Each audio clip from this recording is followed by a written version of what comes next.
সীমান্তের ওপার থেকে ধারাবাহিকভাবে ষড়যন্ত্র হচ্ছে মন্তব্য করে বিএনপি মহাসচিব মির্জা ফখরুল ইসলাম আলমগীর বলেছেন, তাদের মিডিয়া সেগুলো ফলাও করে প্রচার করছে। তাই যে কোনো ধরনের হঠকারিতার বিরুদ্ধে সবাইকে সজাগ থাকতে হবে। যে বিজয় অর্জন হয়েছে তা যেন বৃথা না যায়। সন্ধ্যায় রাজধানীর কৃষিবিদ ইনস্টিটিউশনে ঢাকাস্থ ঠাকুরগাঁও ছাত্র পরিষদের কনভেনশনে তিনি এসব কথা বলেন।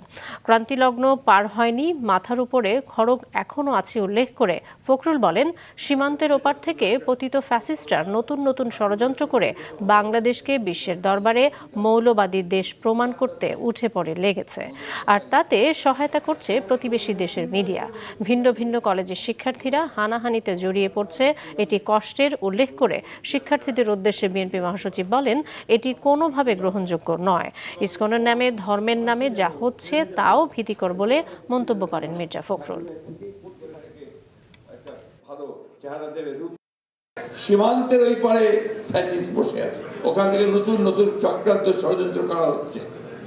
প্রতি মুহূর্তে তারা একটা ঘটনা ঘটিয়ে সেটাকে ফেরাত করে পৃথিবীতে বিশ্বে দেখাতে চায় যে বাংলাদেশ নাকি মৌলবাদীদের দেশ হয়ে গেছে।